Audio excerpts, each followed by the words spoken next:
అందరికీ నమస్కారం. ఉత్తరాది రాష్ట్రాల్లో తమ ఆధిపత్యాన్ని చెలాయించడానికి అడ్డొచ్చిన వాటినన్నిటినీ కూల్చివేస్తూ పోయినటువంటి బుల్డోజర్ సంస్కృతి ఇప్పుడు దక్షిణాది రాష్ట్రాల్లో కూడా వచ్చేసిందా అంటే ఆంధ్రప్రదేశ్ లోకి ఆల్రెడీ వచ్చేసింది. గత ప్రభుత్వాల్లో ఏ ప్రభుత్వాలు చూపనటువంటి వివక్షత, గత 30 ఏళ్లలో ఏ ప్రభుత్వాలు కూడా ఏకపక్షంగా దళితుల పట్ల చూపించినట్టు వివక్షత ఈ రోజు కూటమి ప్రభుత్వం రూపంలో దళితుల మెడపై కత్తి పెట్టి మరోసారి దళితులను చీకట్లోకి బానిసత్వంలోకి నెట్టేసే విధంగా ఉంటే మా బానిసగా ఉండు లేకపోతే చచ్చిపోన్న రీతిలో పరిపాలన క్రమక్రమంగా తన స్వరూపాన్ని మార్చుకుంటుంది. ఆకివీడు పెద్దపేటలో దళిత వాడలో దళితుల ఆరాధ్య దైవంగా ఉన్నటువంటి గొంతేలమ్మ గుడి గొంతు నిలిమి రాత్రికి రాత్రి బుల్డోజర్లతో బద్దలగొట్టి నేలమట్టం చేసేశారు. అంటే హిందూ ఆరాధ్య దేవతగా ఉన్నటువంటి గొంతేలమ్మ పురాతన కాలం నుంచి అదే దళితపేటలో ఆరాధ్య దేవతగా ఉన్నటువంటి గొంతేలమ్మ గుడి సత్రం దాన్నే కూల్చేశామంటే మీ చర్చిలు మాకు ఒక లెక్క అంటూ ఆంధ్రప్రదేశ్ లో ఉన్న దళితులకు దళిత క్రైస్తవులకు, ఇక్కడ క్రైస్తవులు వేరు కాదు, దళితులు వేరు కాదు, దళితులు దళిత క్రైస్తవులు ఒకటే.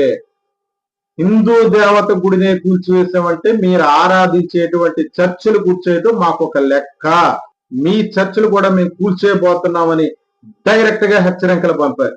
వాస్తవానికి ఈ సంఘటన ఒక్క రఘురామకృష్ణరాజు వల్లే సాధ్యపడిందంటే నమ్మకం కలగట్లేదు. ఎందుకంటే గత కొన్ని రోజులుగా రాజ్యాంగబద్ధమైనటువంటి పదవిలో ఉన్నటువంటి వ్యక్తి డిప్యూటీ స్పీకర్ గా ఉంటూ మత విద్వేషాలు కుల విద్వేషాలు రెచ్చగొడుతున్నాడు. అతని డిప్యూటీ స్పీకర్ పదవి నుంచి తొలగించండి అని చెప్పి సోషల్ మీడియా వేదికగా ఎంతో మంది గొంతు చించుకున్న గొంతేలమ్మ గుడి మాదిరిగానే వారందరి గొంతులు నొక్కేస్తున్నారు.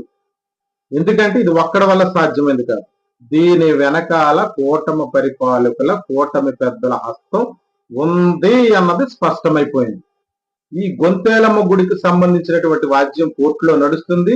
దానిపై ప్రస్తుతానికి స్టే ఉందని చెప్పి జడా శ్రవణ్ కుమార్ లాంటి వాళ్ళు చెప్పిన రాత్రికి రాత్రే దళితులను ఏ ఒక్కరిని కూడా వాళ్ళ ఇళ్లలోంచి బయటకు రాకుండా పోలీసు పహారా పెట్టి ప్రతి ఇంటికి కాపలా పెట్టి రాత్రికి రాత్రి గుడిని నేలమట్టం చేశారంటే ఇదిగో మీ దళిత వాడల్లో మరో చుండూరు మరో కాలం చెడు లాంటి సంఘటనలు మళ్ళీ తీసుకురాబోతున్నాం.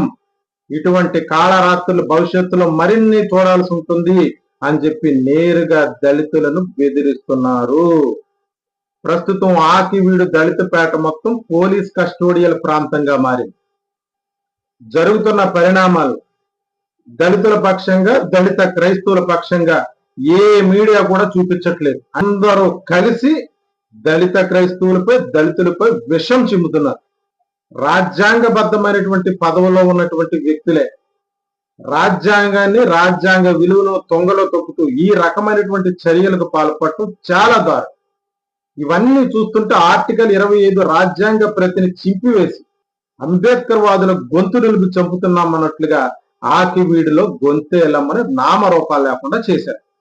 అంటే పూర్తిగా దళిత జాతుల్లో ఉన్నటువంటి ఐక్యతను ఆత్మస్థైర్యాన్ని దెబ్బకొట్టే విధంగా బుల్డోజర్ సంస్కృతిని తీసుకొచ్చేశారు. ముందుగా మాలమాదిగులు అని విడగొట్టారు. సుప్రీంకోర్టు తీర్పు ద్వారా క్రైస్తవులు దళితులను వేరు చేసే విధంగా కుట్ర చేశారు. ఇప్పుడు నేరుగా దళిత వాడల్లోకి బుల్డోజర్లతో వచ్చేశారు. ఎదురు తిరిగితే మిమ్మల్ని చంపేస్తాం అన్నటువంటి హెచ్చరికలు కూడా బహిరంగంగానే పంపుతున్నారు. గతంలో ఉన్నటువంటి ఏ ప్రభుత్వాలు కూడా ఎంత వివక్ష చూపించలేదు.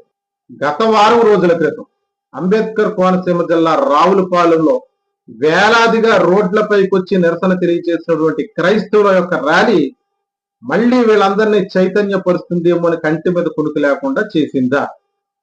ఇటువంటి ర్యాలీలు మీరు ఎన్ని చేసినా సరే మమ్మల్ని ఆపలేరు అన్నట్టుగా ఆకివీడులో గొంతేలమ్మ గుడిని ఉదాహరణగా మాత్రమే చూపించారు. అంటే ఇక్కడ ఒక ప్రశ్న, ఈ ప్రాంతంలో ఉన్నటువంటి దళితులు గాని దళిత క్రైస్తవులు గాని ఈ దేశానికి సంబంధించినటువంటి వారు కాదా? ఈ రాష్ట్రానికి సంబంధించినటువంటి వారు కాదా? 20% ఉన్నటువంటి మీ ఓట్లు మాకు అవసరం లేదు అని చెప్పి ప్రత్యక్ష ప్రకటనలు చేస్తున్నారంటే 20% ఉన్నటువంటి ఓటర్లలో దళితులైనటువంటి అందులో ఆంధ్రప్రదేశ్ లో అత్యధిక జనాభాగా ఉన్నటువంటి దళిత సామాజిక వర్గాలను వీరు పరిపాలనలోకి వస్తారేమో, వీళ్ళు ఓటు బ్యాంకుతో మనల్ని సాధించి స్థాయికి వెళతారేమో అన్నట్టుగా పూర్తిగా నిర్వీర్యం చేసేసి శాఖోపశాఖలుగా విడగొట్టి వీళ్ళని చంపేయాలన్న ఆలోచనతోటే ఈ కూటమి ప్రభుత్వం కుట్ర చేస్తుందన్న విషయాన్ని ప్రతి ఒక్కరు కూడా గమనించాలి. ఎవ్వరు నోరు మూసుకుని ఇంటి దగ్గర ఈ రోజు ఆకివీడిలోనే జరిగింది కదా నోరు మూసుకు కూర్చుంటే రేపొద్దుట మన వరకు కూడా వచ్చే ప్రమాదం ఉంది కాబట్టి ప్రతి ఒక్కరూ కూడా ఆకివీడిలో ఉన్న దళితులకు దళిత కుటుంబాలకు అండగా నిలబడవలసినటువంటి పరిస్థితి వచ్చింది కాబట్టి ప్రతి ఒక్కరూ ఈ విషయాన్ని గుర్తు పెట్టుకోవాలి. దళితుల మెడపై కత్తి పెట్టి బెదిరిస్తున్నారు. ఉత్తరాది రాష్ట్రాల్లో నచ్చినట్టు చేసుకుపోయినటువంటి బుల్డోజర్ సంస్కృతి ఈ రోజు ఆంధ్రప్రదేశ్ కు వచ్చేసింది అంటే మనం ఏ పరిస్థితుల్లో ఉన్నది ఒకసారి అందరూ ఆలోచించాలి. బుల్డోజర్లతో వచ్చేసారు, ఎదురు తిరిగితే మిమ్మల్ని చంపేస్తాం అన్నటువంటి హెచ్చరికలు కూడా బహిరంగంగానే పంపుతున్నారు. గతంలో ఉన్నటువంటి ఏ ప్రభుత్వాలు కూడా ఎంత వివక్ష చూపించలేదు. గత వారం రోజుల క్రితం అంబేద్కర్ కోనసీమ జిల్లా రావులపాలెంలో వేలాదిగా రోడ్లపైకి వచ్చి నిరసన తెలియజేసినటువంటి క్రైస్తవుల యొక్క ర్యాలీ మళ్ళీ వీళ్ళందరినీ చైతన్యపరుస్తుందేమో అని కంటి మీద కొనుక్కు లేకుండా చేసిందా? ఇటువంటి ర్యాలీలు మీరు ఎన్ని చేసినా సరే మమ్మల్ని ఆపలేరు అన్నట్టుగా ఆకివీడులో గొంతేలమ్మ గుడిని ఉదాహరణగా మాత్రమే చూపించారు. అంటే ఇక్కడ ఒక ప్రశ్న, ఈ ప్రాంతంలో ఉన్నటువంటి దళితులు గాని దళిత క్రైస్తవులు గాని ఈ దేశానికి సంబంధించినటువంటి వారు కాదా? ఈ రాష్ట్రానికి సంబంధించినటువంటి వారు కాదా?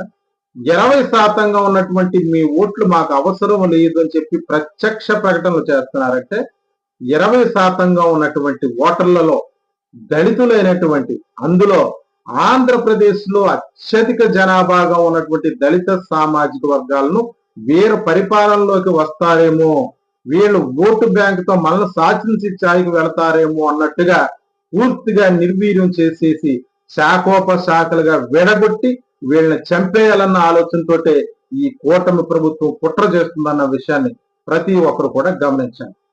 ఎవ్వరు నోరు మూసుకుని ఇంటి దగ్గర ఈ రోజు ఆకివీడిలోనే జరిగింది కదా నోరు మూసుకు కూర్చుంటే రేపొద్దుట మన వరకు కూడా వచ్చే ప్రమాదం ఉంది కాబట్టి ప్రతి ఒక్కరూ కూడా ఆకివీడిలో ఉన్న దళితులకు దళిత కుటుంబాలకు అండగా నిలబడవలసినటువంటి పరిస్థితి వచ్చింది కాబట్టి ప్రతి ఒక్కరూ ఈ విషయాన్ని గుర్తు పెట్టుకోవాలి.